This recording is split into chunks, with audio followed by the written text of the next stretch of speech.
Olá pessoal, eu vou fazer um pequeno adendo ao vídeo dessa semana, porque tinha dois assuntos que eu não tratei, porque eu não tinha visto ainda as reportagens relacionadas, as notícias relacionadas, e um que na minha cabeça fugiu, era para eu ter falado um pouquinho mais de detalhes, mas eu estava com pressa por causa do horário limitado e tanta coisa para lembrar, acabou fugindo. Primeiro, para não correr o risco de fugir de novo, eu queria falar rapidamente da questão da guerra Irã-Israel, né? Ou Israel-Irã, como vocês preferirem. É... Primeiro lugar, antes de mais nada, o... eu não simpatizo de início com nenhum dos dois, porque o Netanyahu já mostrou o quão insano ele é, e ele está desesperado para se manter no poder, porque ele sabe que assim que houver uma pausa no conflito, ele está lascado. E, por outro lado, o Irã é uma teocracia, né? Eu sou ateu, não vou olhar a teocracia lá com muito bons olhos, né? Enfim, tendo dito isso, o ataque de Israel foi um ataque covarde. Ele atacou alvos que mostram que ele, na verdade, que é um Estado terrorista, porque ele violou acordos internacionais. Você não bombardeia usinas nucleares, porque isso coloca toda a região em risco. Mas era o alvo que eles queriam, porque eles querem mandar a infraestrutura do Irã para o espaço. Agora, eles atacaram desde esse primeiro ataque uma estação de notícias iraniana, enquanto a estação estava no ar fazendo um, com uma âncora lá fazendo um comentário sobre a questão aí da guerra, e você vê o momento do bombardeio em vídeo. Vocês podem procurar isso no YouTube. A âncora sai correndo ali da área do vídeo para procurar um abrigo, porque vai que aquilo vem abaixo, enfim. E eles vão alegar o quê? Que o prédio da, da companhia ali de imprensa, ali da emissora iraniana, é terrorista, é isso? Eles vão alegar que é um alvo militar? Não, não tem como alegar nada disso. É só mostrando a covardia que Israel vai atrás de alvos civis. Eu já estou convencido de que a solução dos dois estados, como se chamava e que eu defendi por muito tempo, não é possível. Porque não é possível convivência com Israel.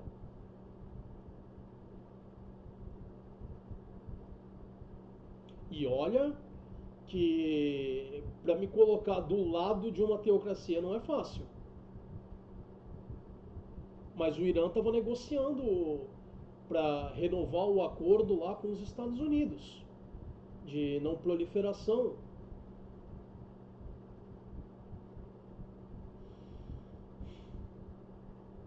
Mas o Netanyahu precisava, de qualquer jeito, começar mais alguma confusão no Oriente Médio ali para se manter no poder.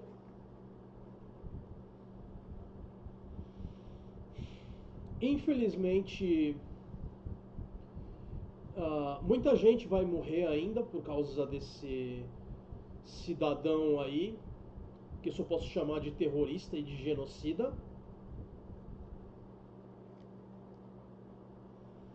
Não tem o, não tem como se negociar, não tem como se fazer nada enquanto esse cara tá no poder.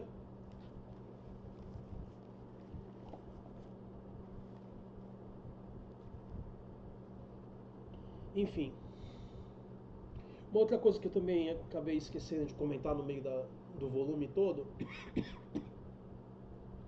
foi sobre o voo que caiu na Índia. É importante a gente falar isso porque mostra já um padrão. Foi o primeiro desse modelo da Boeing que caiu, mas recentemente a Boeing tem caído muitos aviões dela. E já vem se falando há algum tempo que a qualidade da, da manutenção e da fabricação da Boeing tem caído muito. Isso já faz anos. Já teve alguns whistleblowers aí, né? Aquele pessoal que trabalha para uma dada empresa e aí vê que tem alguma coisa sendo feita de errado ali e vai lá e procura as autoridades ou procura a imprensa e denuncia o que aquela empresa está fazendo de errado, né? Tal. Ou às vezes no caso de algum governo, como foi no caso do Snowden. Enfim. E nós já tivemos alguns whistleblowers da Boeing mostrando esses problemas. Só que a Boeing é uma empresa considerada de importância estratégica para os Estados Unidos. A Boeing fabrica muita coisa para as Forças Armadas Americanas, né? Então, eles não podem permitir que a Boeing desapareça, que ela acabe, porque ela é uma empresa importante para os Estados Unidos. Tem outras companhias que fabricam aviões militares para os Estados Unidos, como a Lockheed, por aí vai. A Boeing, além disso, também faz a parte de aviação civil. É uma das maiores empresas do mundo em aviação civil. Compete junto ali com a Airbus. E em terceiro lugar nas empresas mundiais de aviação, acreditem ou não, está a nossa Embraer. Mas enfim, o avião que caiu na Índia, eu ainda não vi nenhuma causa sendo apontada. Mas eu não estranharia em nada se a gente visse ali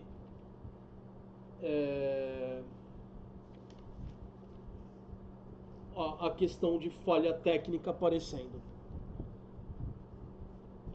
Para quem não viu nada a respeito, vocês podem encontrar o vídeo online aí. Eu não tenho a fonte do vídeo aqui comigo agora, então não vou colocar para vocês. Mas vocês têm vídeos do avião decolando, tem vídeos do avião caindo. E foi logo depois da decolagem e ele acertou o prédio o alojamento de uma universidade indiana lá, do curso de medicina. Do pessoal que estava no avião, apenas uma pessoa saiu com vida e ainda tem os mortos do alojamento. A gente não tem ainda um total. É uma situação terrível, terrível.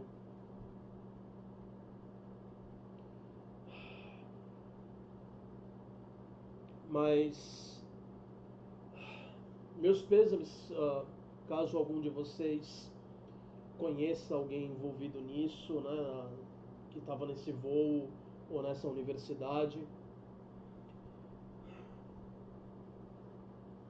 Quando teve aquele tsunami no começo lá dos anos 2000, lá da década de 2000, eu trabalhava numa ONG aqui na região e um dos pacientes que frequentava ali a ONG, não era um paciente meu, era um paciente de uma colega, conhecia alguém que morreu no tsunami que teve na época. Então, o nosso mundo está cada vez mais interligado.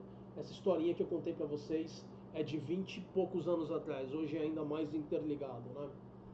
Eu mesmo já morei um tempo na Ásia e quando eu estava para vir para cá, teve um vulcão lá na Ásia que entrou em erupção e por pouco não afetou a, a questão das decolagens, né, dos voos. Podia ter atrasado o meu voo de volta aqui para o Brasil. Eu acho que eu dei sorte, porque eu não sei exatamente quando que foi a erupção, mas eu só fiquei sabendo dela quando eu cheguei aqui no Brasil. Eu acho que foi isso. E, enfim. É, é possível que alguém conheça alguém, então meus pêsames. A, a perda de qualquer pessoa em qualquer lugar é horrível, mas a perda de alguém próximo é sempre pior, né? A gente tem um investimento emocional ali, enfim. E eu tenho mais duas coisas para ver com vocês. A primeira, vocês podem ver aí desde o começo na tela, vocês têm o canal da Folha de São Paulo no YouTube. Eu vou colocar a entrevista toda no link aí, o link da entrevista para vocês. Eu pincelei o momento da entrevista que eu acho que é mais importante para a gente estar falando. Não vou ver a entrevista toda com vocês porque ela tem mais de 1 hora de duração e ficaria longo demais o vídeo aqui, mas quem quiser assistir, assista. É ele tentando defender as asneiras do pai dele e dizer que não era golpe na maior parte do tempo. O trecho que é importante é o que eu pincelei aqui, que eu acredito ter pincelado. Eu vi esse trecho clipado em outros locais, mas eu vim atrás da fonte original, a entrevista completa, para colocar para vocês verem, se quiserem, no contexto da entrevista, né? E eu acho que eu peguei, que eu pincelei aqui o trecho certo. Então me dê um instantinho só para me certificar que o volume está bom. Estava um pouquinho mais baixo do que normalmente eu uso, mas vamos lá. É o que normalmente eu uso no meu outro canal, que eu jogo jogos e coisas assim. Eu espero que esteja bom pro vídeo de vocês aí. Vamos ver. Morreu o debate sobre a anistia? Não, está mais vivo do que nunca, né? Para mim, a anistia é a saída honrosa para todo mundo. Para o Supremo, para Alexandre de Moraes e para o Congresso Nacional também, que está sendo muito humilhado em todo esse processo. Porque as perseguições contra parlamentares, algumas delas o Congresso deixou de fazer a sua parte enfim, e defender institucionalmente um parlamentar que estava sendo justamente acusado. E a anistia, nesse momento, eu acho que o momento já está até além do ideal, mas na prática já não deixa nenhum questionamento sobre impunidade. Porque as pessoas que depredaram patrimônio público, e que do meu ponto de vista foi o único crime que aconteceu nisso tudo, elas já estão, algumas delas, há mais de 2 anos presas. Até hoje tem pessoas com perfis aí de redes sociais bloqueados, algumas pessoas que vivem de redes sociais, com o seu ganha-pão da sua atividade no YouTube, nas redes sociais, que foram desmonetizadas, pessoas com bens bloqueados. Então as pessoas já pagaram por isso, muito além do que a pena máxima de depredação de patrimônio público é de 6 meses a 3 anos, se não me engano, de detenção. Então é algo que era para ser tratado em juizado especial criminal, chamados juizados de pequenas causas antigamente, né? Jamais no Supremo, jamais com essas penas absurdas. É por isso que não dá para discutir uma meia anistia aqui no Congresso. A gente não está discutindo se tem que botar uma pena de 14 anos, de 10 ou de 8. A gente está discutindo que as pessoas não cometeram esses crimes, que elas estão sendo condenadas aí na marra. Na marra, né? O Alexandre faz, dá um verniz de legitimidade do que ele fez quando isso é confirmado pela turma, quando na verdade pela maioria da turma, quando na verdade a gente sabe que ali há uma orquestração para que no final o Bolsonaro seja condenado. Todas as pessoas que estão sofrendo isso ao longo desse tempo todo são apenas ali pequenas peças no tabuleiro que vão sendo movidas, vão sendo esmagadas para se chegar no final e condenar o Bolsonaro independente de quem está no processo. Então isso, mais uma vez, isso não é democrático, isso é muito ruim e a anistia nesse momento seria o ideal, porque as pessoas que fizeram alguma coisa já pagaram além do que mereciam e o Brasil precisa ter um estanque nessa escalada de anormalidade, porque a gente não sabe, como eu disse, quais vão ser as consequências de se condenar o maior líder da direita política do Brasil de forma injusta. A pessoa que está todo mundo vendo que é inocente, que o máximo que ele fez foi discutir hipóteses dentro da Constituição. E dentro dos 4 anos de governo, não tem um ato dele, que você possa questionar como sendo um ato autoritário, desrespeitoso ao Supremo. Não tem. Tem opiniões, tem entrevistas, tem reações dele de forma enérgica, indignada, que sempre foi o perfil dele, um pouco mais explosivo. E isso tudo, no meu ponto de vista, a anistia é exatamente para botar uma linha aqui no Brasil, para daqui para frente. Vamos deixar o povo decidir quem vai ser o próximo presidente da República, quem vão ser os senadores e deputados. Caso ele seja condenado, a anistia valeria para ele? A anistia tem que valer para ele, para todo mundo. Eu não sou hipócrita de achar que tem uma saída honrosa para ele? Para todo mundo. Para ele também? Também, eu acho também. Porque na prática, porque assim, qual é os crimes que ele está sendo acusado? Organização criminosa armada. Cara, não tem arma de ninguém. Que arma é essa? Aí vai ver o tal do plano, punhal verde e amarelo. Trouxe minha filha se desenhar no papel aqui, eu vou achar engraçado jogar fora. Aí é golpe de Estado. Mais uma vez, uma pessoa que quer dar golpe de Estado no meio de comandante de força do Lula, comandante do exército do Lula, o comandante da marinha do Lula, o Bolsonaro nomeia, ele quer dar golpe. Qual a lógica disso? Né? E aí a abolição violenta do Estado Democrático de Direito, que é mais ou menos a mesma coisa. Aí você vai para a parte de depredação de patrimônio público. Bolsonaro depredou que patrimônio público. Né?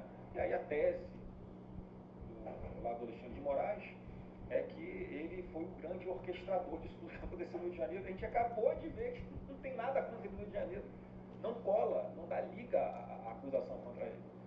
Então quando fala que é saída honrosa, é porque faz justiça com quem está sendo injustiçado agora. E eu acho que nessa anistia tem que entrar o Alexandre de Moraes, porque no meu ponto de vista cometeu vários atos de abuso de autoridade ao longo desse processo. Inclusive, se você pega aí o vazamento lá do telefone do Tagliaferro, que era um dos juízes auxiliares do Alexandre de Moraes, ele fala claramente ali que o Alexandre de Moraes usava a estrutura do TSE para poder investigar coisas que estavam no Supremo, que ele mandava os policiais refazer o relatório porque ele não tinha gostado. Peraí, cara, como é que um juiz interfere na investigação desse jeito tão claramente e está tudo bem? Não está tudo bem. Eu acho que a anistia tinha que englobar também o Alexandre de Moraes. Como? Que instrumento seria esse? De abuso de autoridade. É porque tudo que você faz para pedir para a PGR, por exemplo, investigar o Alexandre de Moraes, prontamente é arquivado. Quer dizer, está um sistema viciado, tá? Que claramente não estão representando, não estão refletindo os papéis constitucionais dessas instituições. Então, do meu ponto de vista, quem está tentando contra a democracia é o Alexandre de Moraes. Então, por isso que eu falo que é uma saída honrosa para todo mundo. Porque, na minha cabeça, o Alexandre de Moraes deve virar para os outros e falar: olha, eu fui até aqui, não posso morrer na praia.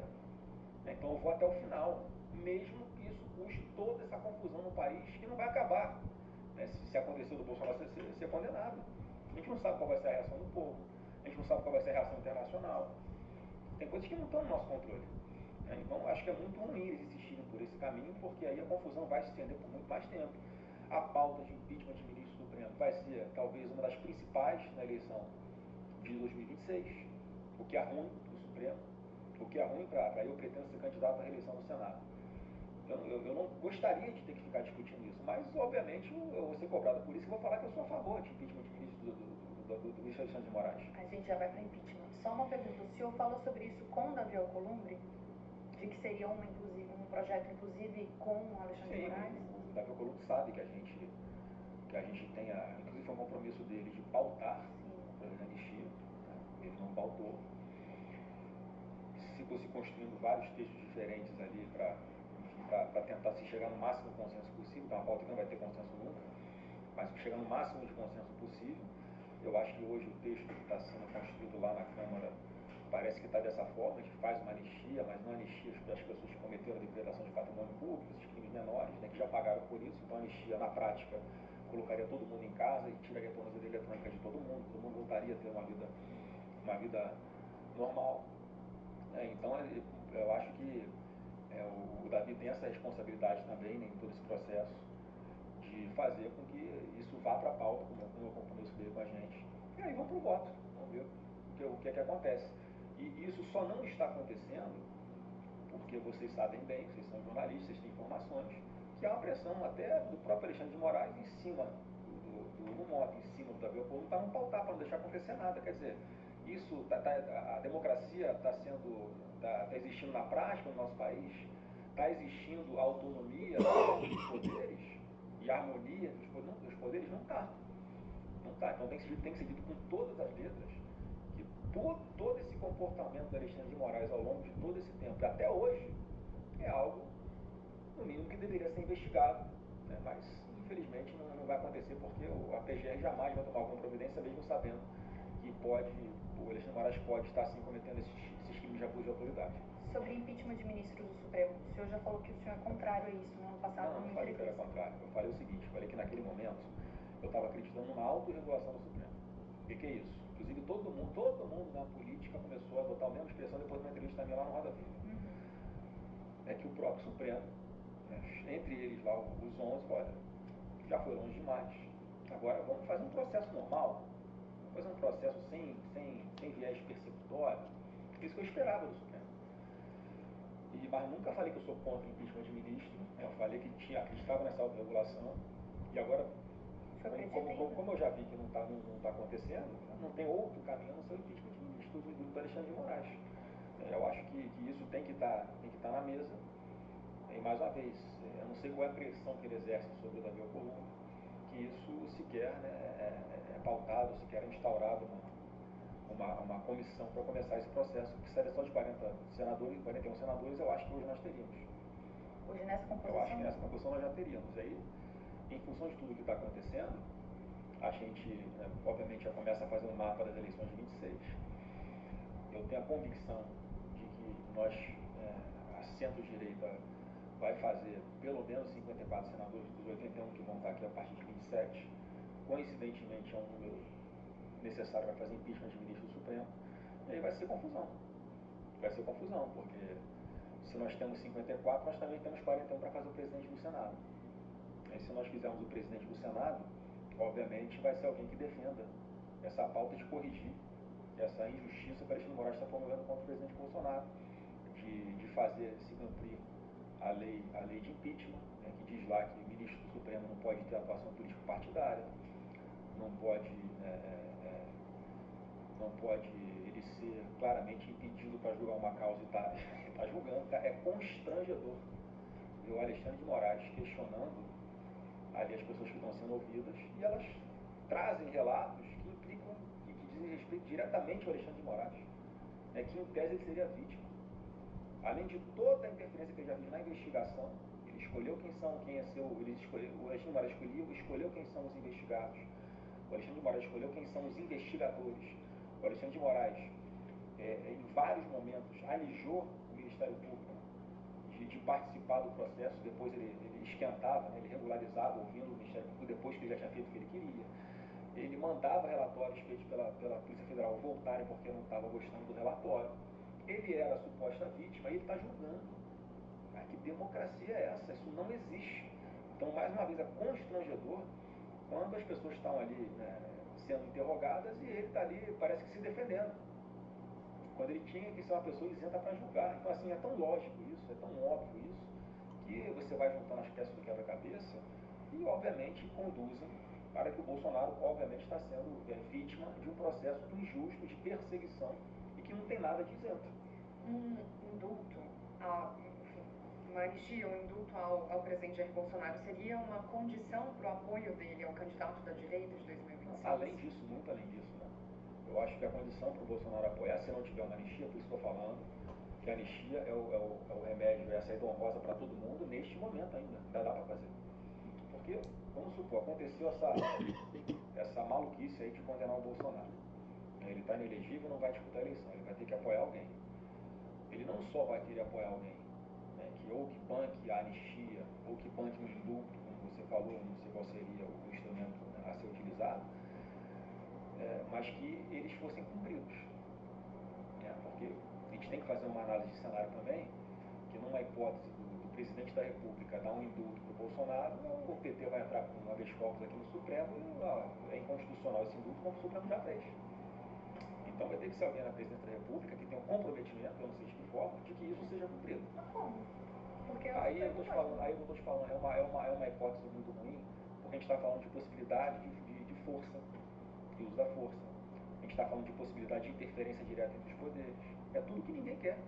E eu não estou falando aqui, pelo amor de Deus, não estou fazendo tom de ameaça, eu estou fazendo uma análise de cenário, que é algo real que pode acontecer ou não pode.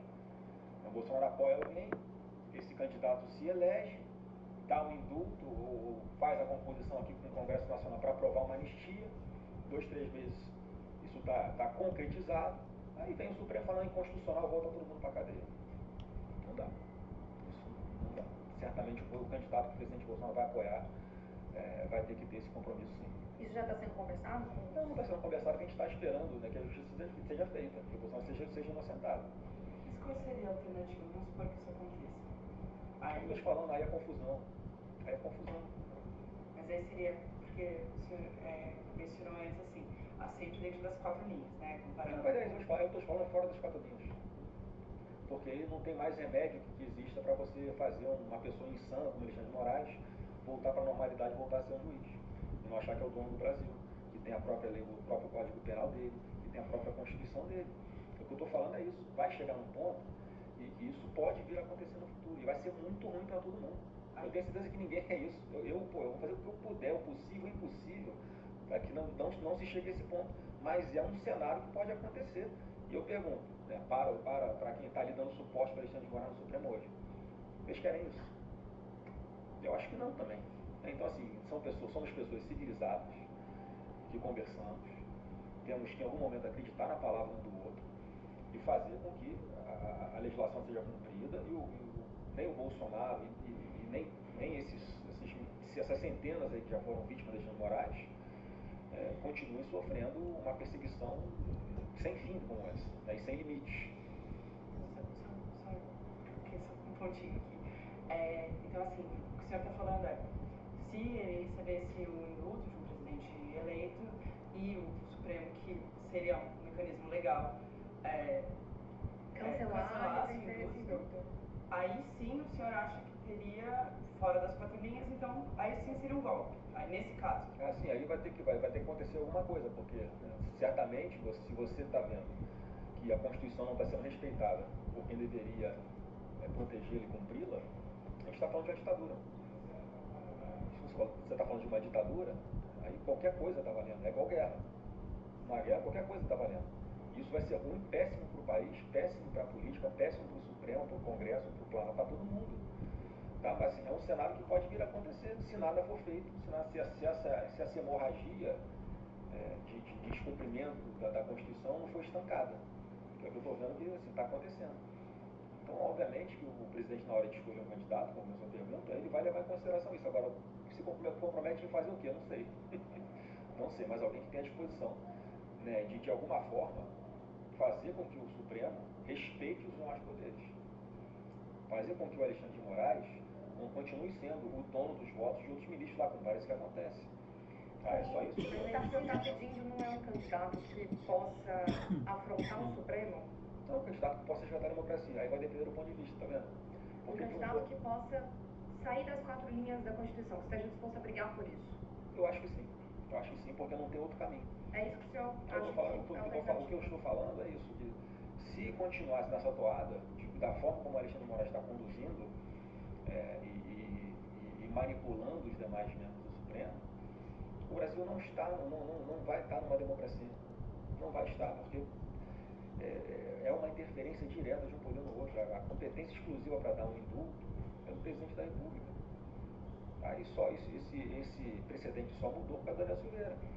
Porque era o Daniel Silveira. Porque o presidente era o Bolsonaro. Agora, como é que ele foi provocado, né? Isso aí, assim, está escrito na Constituição, atribuição exclusiva do presidente da República. Aí inventam-se teses, né? Porque isso aqui não pode, porque a Constituição diz que esse tipo de crime não pode, não sei o quê. Assim, tudo tem uma tese, né, para dar embasamento, ainda que frágil, para o que eles querem fazer já no final. Então, assim, é um processo que está invertido. Você não analisa um processo e as provas para tomar uma decisão. Você toma uma decisão e você forja. Você constrói as provas que você quer para depois justificar aquela sua decisão. Isso está longe de ser uma democracia. Isso acontece na Coreia do Norte. Isso acontece na justiça da Venezuela. Eu acho que ninguém quer se comparar aqui à Venezuela, né? O nosso país tão grande como é. E assim, a gente, todos nós querendo a democracia, isso não dá para defender que é uma coisa democrática que esteja sendo feita. Então, assim, do meu ponto de vista, eu vou fazer de tudo o que tiver ao meu alcance para que eu não chegue a esse ponto. Agora, é uma análise de cenário que tem que ser levada em consideração para eles tomarem decisões agora. Porque não dá, ninguém aguenta mais ser tão perseguido e ter seus direitos tão desrespeitados, né, como está acontecendo até agora. Senador, quem que teria esse perfil hoje no cenário que a gente tem? O Tarcísio, por exemplo, ele é criticado por uma ala dos aliados do presidente como uma pessoa que contemporiza muito. Ninguém vai assumir isso. Quem vai assumir que eu sou candidato aqui? Eu sou candidato que vai fazer isso ou fazer aquilo? Ninguém vai assumir isso. Então não adianta ficar especulando nomes aqui. Mas assim, eu acho que vai ter que ter, né, de alguma forma, uma habilidade para evitar que isso aconteça e ao mesmo tempo que as coisas voltem à normalidade no Brasil. Alguém da família Bolsonaro seria esse candidato? O senhor falou que vai ser candidato à reeleição no Senado. O Eduardo agora também, por exemplo, você vê o Eduardo, pelo que o trabalho parlamentar que ele está fazendo lá, se ele pisar no Brasil, vão persegui-lo também. Quer dizer, que normalidade é essa que a gente está vivendo? A gente vai se acostumar com isso? A gente vai parar? Bom, o trecho que era mais importante a gente já viu.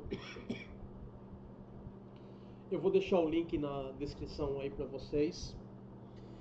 Ele acusou os ministros do Supremo de agirem de forma inapropriada, acusou o Moraes, falou que ele, apesar dele dizer que vai fazer o que ele pode para não chegar a isso, ele disse que a família dele vai apoiar um candidato que se comprometa a agir fora das tais 4 linhas da Constituição. Uma outra coisa que ele falou, e é preocupante isso, porque ele supostamente é formado em direito. E ele comete vários erros com relação ao direito. Eu não sou formado em direito, mas até eu sei disso. Em primeiro lugar, durante essa entrevista, ele fala em habeas corpus, aí que o PT entraria com habeas corpus para impedir aí o indulto. Habeas corpus não tem nada a ver com isso, meu camarada. Habeas corpus é para você tirar alguém que está preso. Não é para retirar um indulto.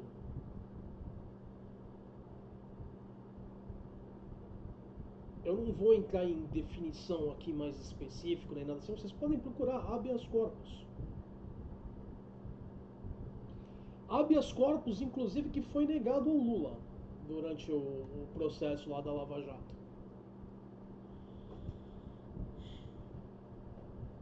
Por isso que o Lula permaneceu preso. Bom,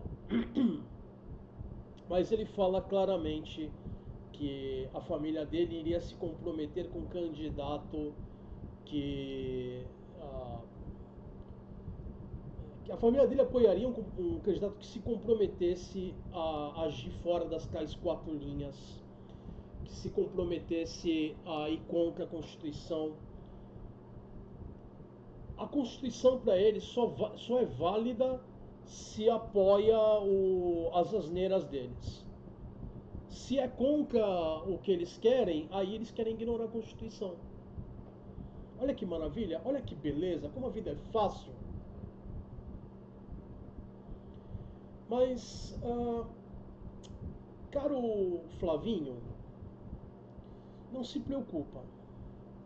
Eu sei que você é ainda mais covarde que o teu pai, porque você se borrou no debate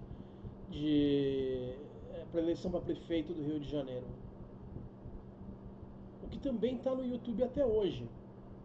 Vocês podem procurar Flávio Bolsonaro, debate para prefeito,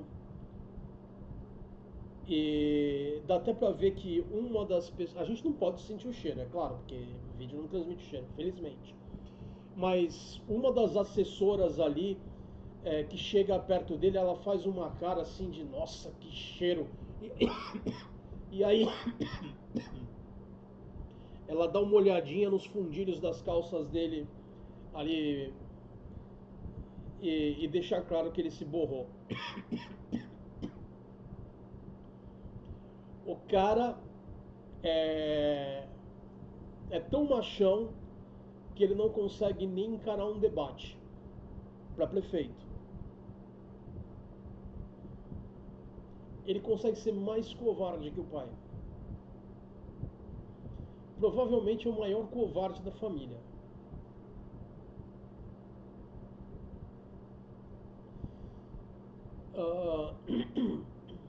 O que ele fala aí nessa entrevista é no mínimo muito próximo de algo criminoso. Porque ele fez acusações de que o Supremo estaria agindo de forma ilegal, de forma contra a Constituição. Ele fala que o Alexandre de Moraes, em específico, está tendo uma conduta antiética e ilegal. No mínimo, isso entra como crime contra a honra. E aí ainda teria também problemas com relação ao Supremo, enfim. Ele literalmente fez apologia do golpe de Estado.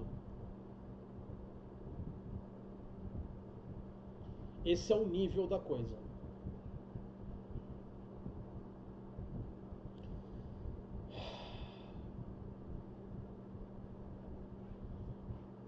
E eu não tenho muito mais o que falar. A gente viu coisa de uns, sei lá, uns 10 minutinhos, 15 minutinhos aí dele. A entrevista tem 1h12. Eu vou passar para outra notícia agora, que eu gostaria de tratar com vocês. Eu vou só ajustar aqui na tela com vocês rapidamente.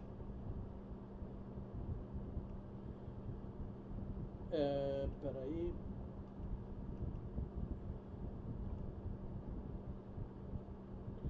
Em evento, o governador de Santa Catarina brinca sobre separar região sul do restante do Brasil.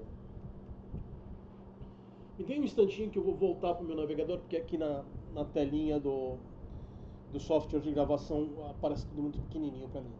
Tá? Então vamos lá. Eu já dei uma olhada superficial nessa matéria no início dela. Eu reparei que tem um parágrafo que está repetido, então a gente vai pular quando vier a repetição, tá? Eu aviso para vocês. Eu mostro que é repetição e a gente segue para outro parágrafo. Vamos lá. Essa reportagem aqui saiu hoje, 16/6, só que na hora que eu gravei para vocês eu ainda não tinha lido isso. O governador catarinense Jorginho Melo, PL, fez uma, abre aspas, brincadeira, fecha aspas. Eu gosto que tenham colocado entre aspas, porque isso não é brincadeira. A reportagem da UOL, eu acho que vocês conseguem ver aí na tela, né? O link também vai estar na descrição. Não dá pra ver, peraí. Aqui, UOL, tá bom? E aqui também tem a bandeirinha do Estadão.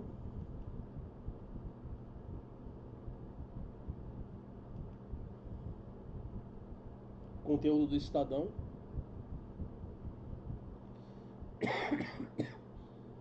Em brincadeira em referência ao movimento separatista O Sul é Meu País, que propõe a separação dos estados do Paraná, Santa Catarina e Rio Grande do Sul do restante do Brasil. Eu queria só interromper aqui rapidamente e deixar bem claro para quem está assistindo. Eu vou falar sobre isso, mas eu vou falar sobre a questão aí dessa separação, vou falar do Sul, não sei o que e tal, mas eu quero deixar claro que o meu problema não é com o Sul, não é com o povo do Sul, de uma forma geral, é com esses songumongos aí separatistas, porque é completamente real o que eles estão querendo. Mas voltando aí a reportagem. Abre aspas para a fala do tal Jorginho Melo. PL, mesmo partido do Bolsonaro, que surpresa, né?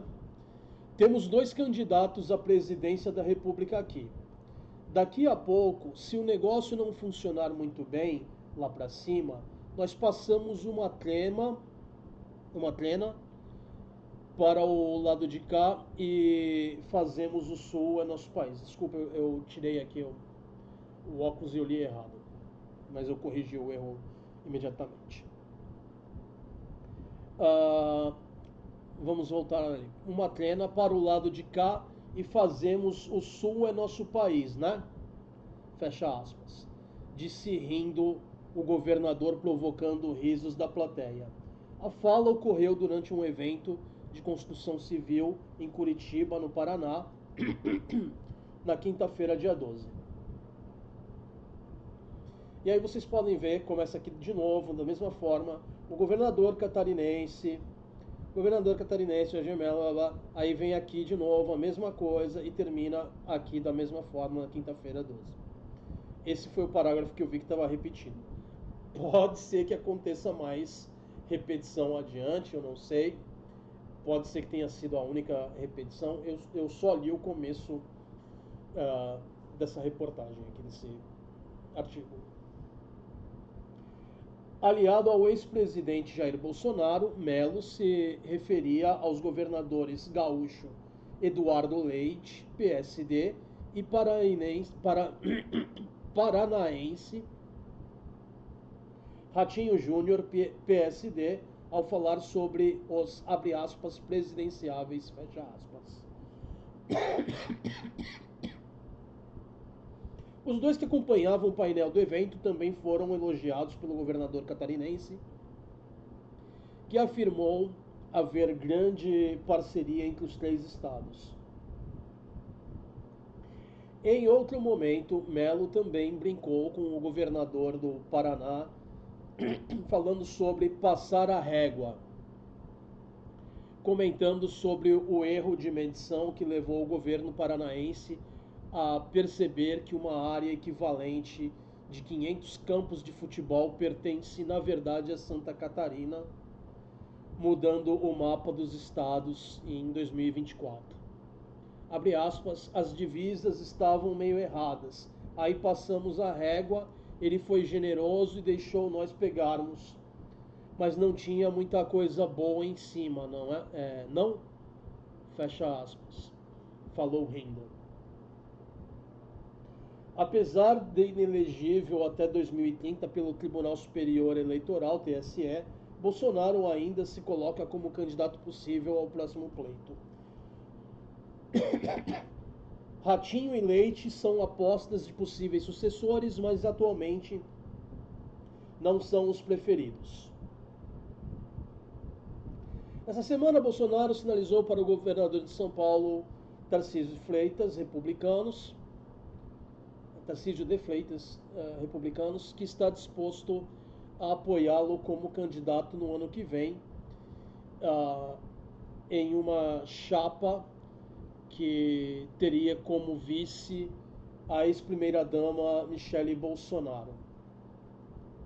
No início do mês, pesquisa Genial Quest apontou Ratinho Júnior como o nome da oposição que mais teria chances de reunir amplo apoio caso Tarcísio não seja candidato ao Palácio do Planalto. Leite também tentou se firmar no caminho à presidência, mas a prioridade da sigla Gilberto Kassab, ao qual se filiou no mês passado, trocando os tucanos, é lançar Ratinho, se houver condições. O gaúcho só teria a preferência se disparasse nas pesquisas e deve concorrer ao Senado, como mostrou a coluna do Estadão. Bom, o que é importante aqui? O mais importante, porque o resto ali é questão da política interna deles ali, uma parte que pertencia a um Estado estava marcada como outra, enfim, e deixa eles se resolverem. Quanto a isso não tem nada. E quanto à política de cara que nem candidato é ainda, eu não vou dar muita atenção. O que importa aqui é o comentário que ele fez. Temos 2 candidatos à presidência da República aqui. Daqui a pouco, se o negócio não funcionar muito bem lá para cima, nós passamos uma trema para o lado de cá e fazemos o Sul é nosso país, né? E aí fecha aspas aí da citação dele. Meu camarada, isso é para você e para toda essa galera desse O Sul é meu país. Conta pra gente. Como é que vocês vão se virar sem o Plano Safra? Como vocês vão se virar sem receber produtos do resto do país? Como vocês vão se virar sem o BNDES? Como vocês vão se virar fora do Brasil, o que implica estarem fora do BRICS e fora do Mercosul?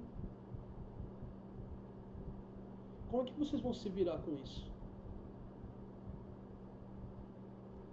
Hein? Preciso lembrar do Deus nos acuda que foi no Rio Grande do Sul, quando teve a enchente lá? Preciso lembrar do auxílio que o Lula deu e facilitou de todas as formas que podia para o Sul se reconstruir, no Rio Grande do Sul especificamente? Hein? Como é que vocês lidariam com uma crise só entre vocês 3? Deixa eu dar uma olhada rapidamente numa questão que me veio agora.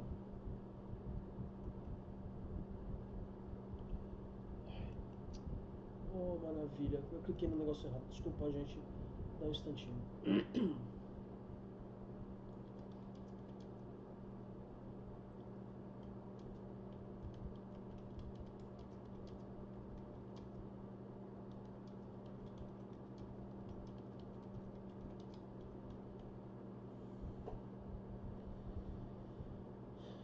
A região sul do Brasil, pelo que eu estou vendo aqui, é responsável por aproximadamente 17% do PIB interno do Brasil.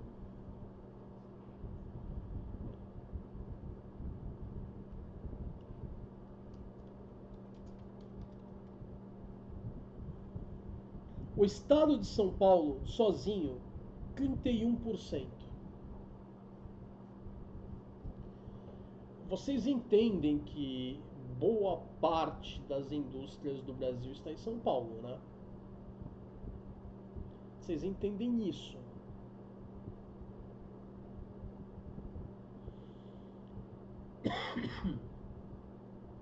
Vocês entendem que ao se separar do Brasil, vocês vão estar se separando de tudo que vem do Brasil.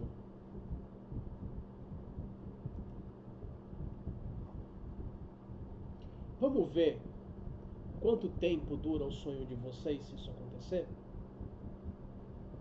Quanto tempo vai levar para vocês virem rastejando para voltar? Vocês querem fazer o teste?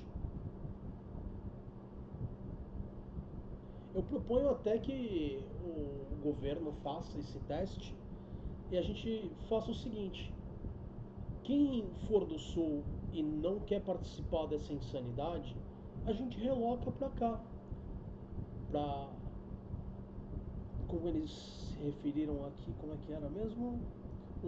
Aqui para lá para cima, aqui, manda aqui para cima.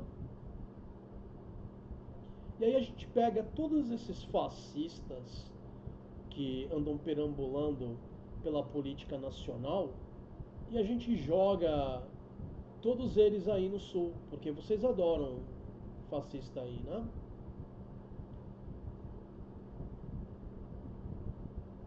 Reviravolta, a gente vê político daí do Sul fazendo saudação romana, defendendo um certo partido que era da Alemanha na metade do século, um pouco antes da metade do século XX.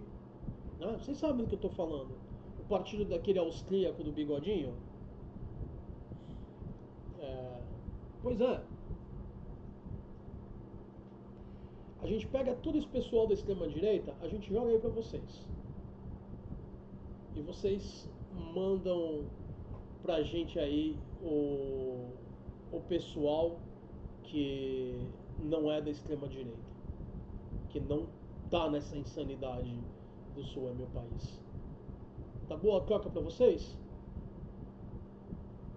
Assim não pode dizer que ficou sem mão de obra aí, nem nada assim, né? Tendo em vista que vamos estar deslocando população de todos os outros estados do Brasil, daí provavelmente vocês vão sair com uma população maior, uma força de trabalho maior do que vocês têm atualmente. Olha que bacana. Vocês querem fazer o teste assim mesmo? Quanto tempo leva para vocês voltarem engatinhando? Um tempo atrás, na Inglaterra, estava uma certa instabilidade ali com relação a primeiros ministros ali, e durante um período ali teve um cara que ele colocou uma alface e ele gravou um vídeo ali, mostrava a alface todos os dias ali, e ele falava que aquela alface ia durar mais tempo do que a primeira-ministra que tinha sido colocada ali. E no final a alface durou mais tempo do que a primeira-ministra. A gente pode fazer o teste da alface com vocês também. A gente desloca o pessoal daí pra cá, que for contra esse o Sul é meu país, manda a galera de extrema-direita toda daqui pra ir pra vocês, separa os estados, acaba com toda a dependência que vocês têm, a gente corta de uma vez todos os programas, a gente corta também plano safra para vocês, incentivos do governo de outros tipos, a gente corta também qualquer acordo com o BNDES, né? E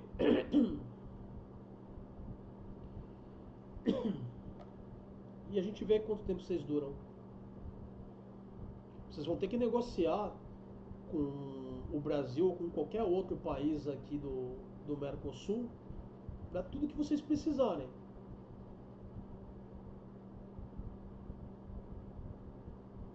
Vocês topam? Vocês vão ficar de fora do Mercosul e vão ficar de fora do BRICS.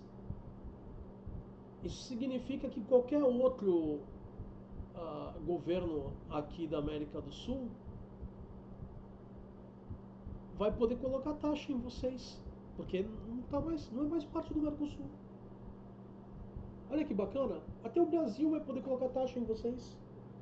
É claro, vocês podem colocar de volta também taxa. Né? Não é isso que o, o salvador de vocês lá de cima, né? O laranjão, quer? Eles não é contra o livre comércio? Taxa para todo mundo? Não é isso? A gente vai ver quanto tempo dura esse estado de vocês aí. Enfim.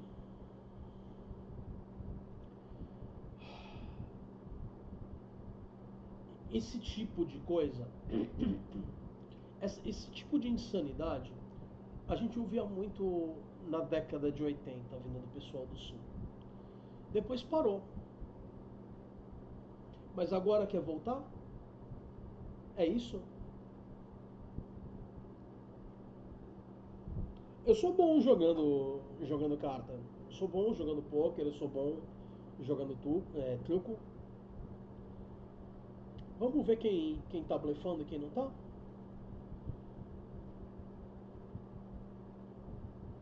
Eu topo. A gente faz o teste da alface. Vamos ver quem dura mais. Esse país de vocês ou a alface.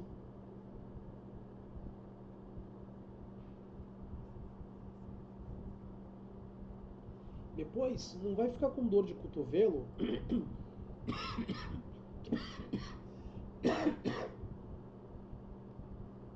Que nem a Inglaterra, que voltou pelo Brexit, por sair da União Europeia, e agora está numa desgraceira. Teve que se humilhar lá pro Trump.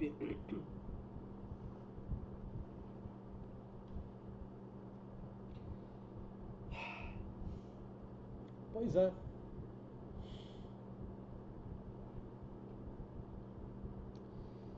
Ai, ai. É triste, sabe? É muito triste.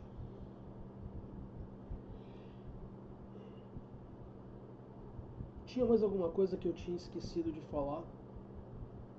Que eu ia comentar de finalzinho.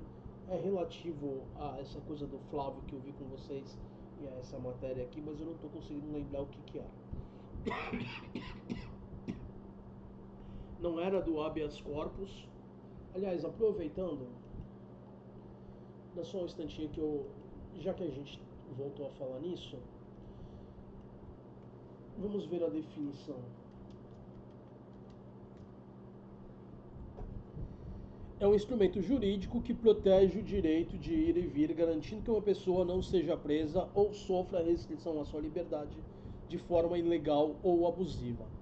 Ele pode ser usado tanto para evitar uma prisão iminente, habeas corpus preventivo, quanto questionar uma prisão já efetuada, habeas corpus repressivo.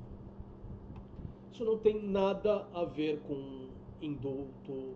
Não teria como o PT entrar com habeas corpus contra o indulto. Vai contra a ideia do que é um habeas corpus isso. E o jumento cagão ali, que deveria ser formado em direito, pelo menos é o que indica ali quando você procura a respeito, não sabe o que é um habeas corpus. Será que ele comprou o certificado dele? Se é o caso? Será que ele comprou o diploma dele? Porque um advogado, alguém formado em direito que não sabe o que é habeas corpus, eu não vou falar advogado porque eu não sei se ele passou pela OAB, né? Não sabendo o que é habeas corpus eu acho meio duvidoso. A não ser que também tenha rolado um por fora com a OAB, né? Que tenha pago para alguém fazer a prova no lugar dele, sei lá, alguma coisa assim. Porque eu não vejo como alguém que não sabe o que é um habeas corpus passar na prova da OAB.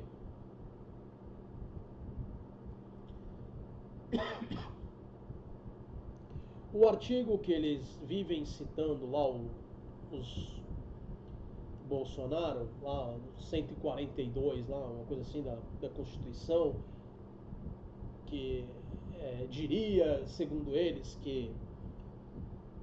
Espera um pouquinho, gente. Que os militares seriam um poder moderador. Espera aí.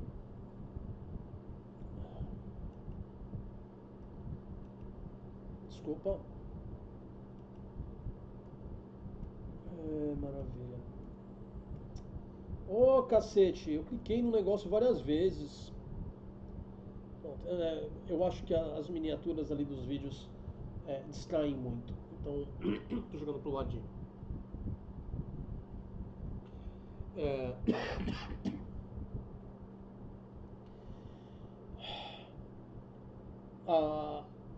Os militares nunca foram poder moderador. E nunca vão ser na nossa Constituição. Você tem que rasgar a nossa Constituição primeiro. Outra coisa, ele fica falando que o meu pai colocou os generais ali que eram favoráveis ao Lula, não sei o que lá. O Flavinho Cagão, diz pra gente, quantos generais o seu pai mudou durante o governo dele? Quantas vezes ele mudou general?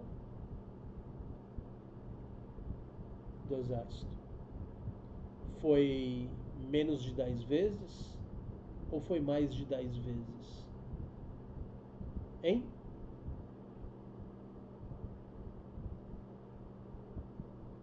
Sabe esse general que ele fala que era apoiador do Lula e não sei o que lá, que o Bolsonaro teria colocado ali? Foi colocado, se eu me lembro bem, no dia 28 de dezembro. Logo antes do Bolsonaro se pirulitar para os Estados Unidos. Porque estava se borrando. Sabia que tinha feito caca. Tanto sabia que tinha feito caca, que quando ele achou que a coisa ia feder para ele, na primeira oportunidade, ele correu para a embaixada da Hungria, depois de ter voltado dos Estados Unidos.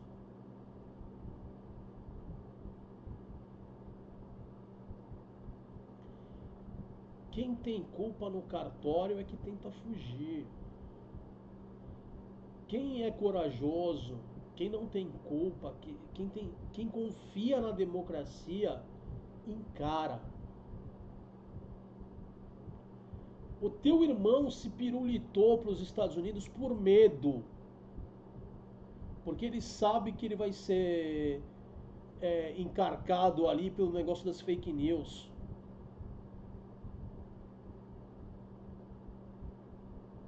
E eu não ficaria nada surpreso se tu não tivesse com o rabo preso em alguma coisa. Aliás, você só não está em cana, só não passou por julgamento e tudo mais, porque o teu pai te protegeu. O teu pai interferiu na Polícia Federal durante o governo dele para parar a investigação lá das rachadinhas, né, Flavinho?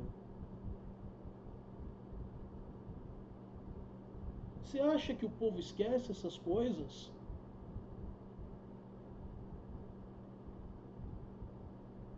Você acha que o povo vai esquecer, que os patriotários vão esquecer que o papai chamou eles de malucos?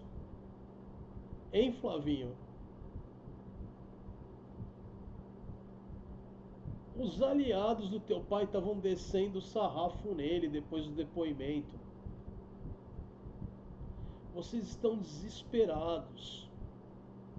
Porque vocês estão vendo que está tudo ruindo.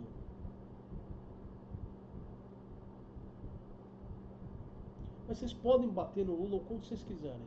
Sabe por quê? Porque não vai dar nada. Vocês não têm proposta para o Brasil. A proposta que vocês têm para o Brasil é livrar a cara de vocês. Apenas isso.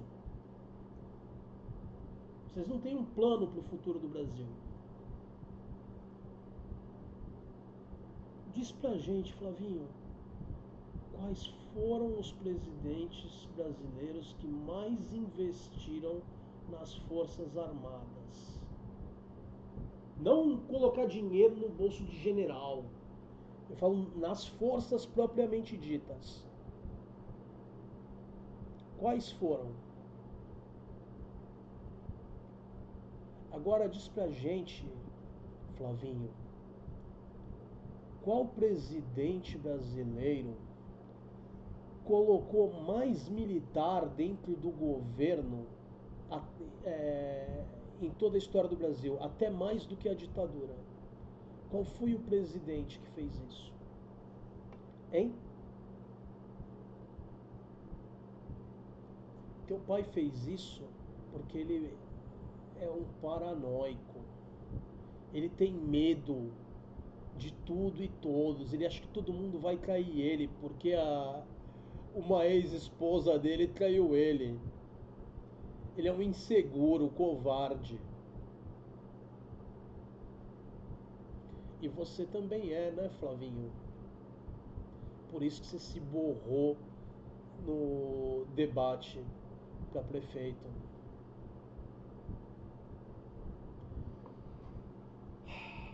Bom, é isso aí, pessoal. Infelizmente, esse conflito no Irã não vai acabar tão cedo.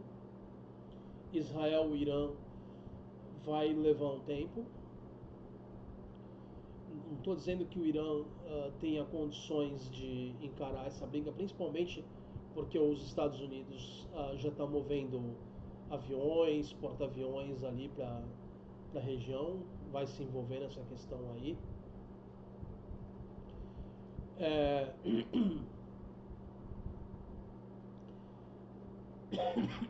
Mas isso vai levar a economia mundial a mais instabilidade. Junto com a instabilidade provocada pelas insanidades do Trump com relação à tarifa e tudo mais, a gente vai ver o mundo inteiro passando por poucas e boas. Tudo por causa da extrema-direita. Lembrei do que era que eu queria falar. Você vive falando em centro-direita para se referir a vocês. Onde que vocês são centro-direita? Você acabou de falar em golpe de Estado, Flavinho. Que partido de centro-direita que fala em golpe de Estado? O PSDB, que era a antiga centro-direita aqui do Brasil, que vocês destruíram, foi a primeira vítima de vocês? PSDB que compactuou em parte com a Lava Jato, porque queria de qualquer jeito tirar o Lula, estava irritado porque não conseguia emplacar os candidatos deles, não conseguiu emplacar o Alckmin, não conseguiu emplacar nenhum candidato desde o Fernando Henrique,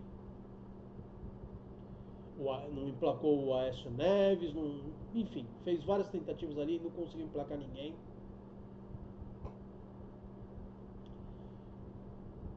E aí? PSDB era centro-direita. Vocês nunca foram centro-direita. Isso aqui é a verdade.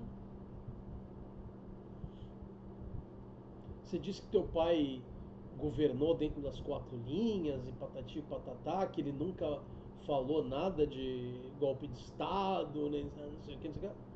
Nós temos vários vídeos gravados do teu pai fazendo discurso golpista. Tanto em público quanto nas reuniões lá, aquela famigerada reunião ali com os embaixadores, aquela famigerada reunião ali com a corja toda, em que um de vocês fala em passar a boiada.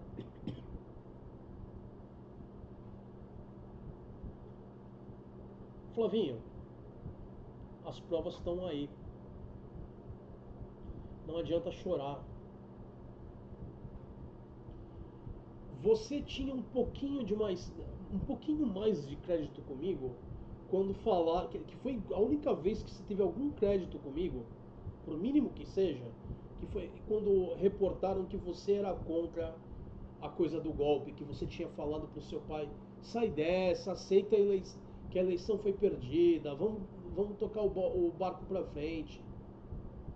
Quando falaram que você disse isso, eu ainda te considerava um lixo, como você é, mas eu te considerei um pouco menos lixo. Só que agora você mostrou que, assim como seu pai, você é completamente podre mesmo, não tem jeito. Enfim, tem uma diferença muito grande da gente estar falando dessa situação deles. No vídeo que eu fiz essa semana, que eu coloquei para vocês, eu falei que eu estava cobrando que eu iria cobrar estou cobrando e irei cobrar o STF se o Bolsonaro for favorecido aí. Espera um pouquinho, gente. Deixa eu arrumar uma coisa que está me incomodando. Pronto. Desculpa.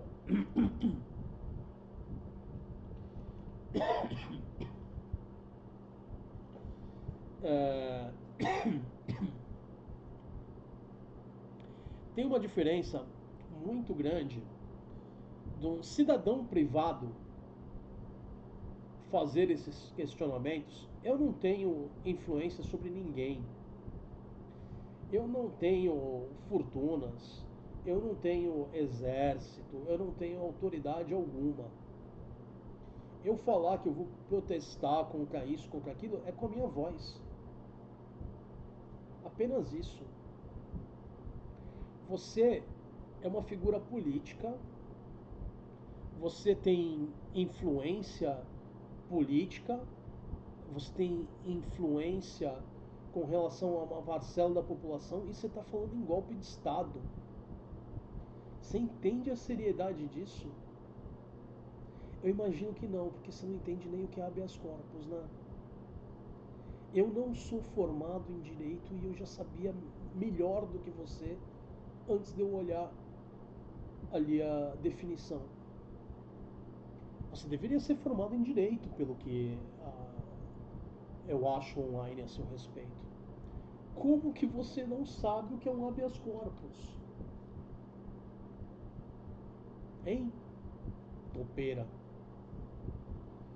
Enfim, pessoal, é isso aí. Eu vou colocar esse adendo. Eu não sei exatamente quando ele vai ao ar, porque eu vou ter que arrumar tudinho para colocar ele para vocês. Mas é isso aí. Eu agradeço a atenção de vocês. Um abração a todos. Eu vejo vocês no próximo vídeo. Até mais.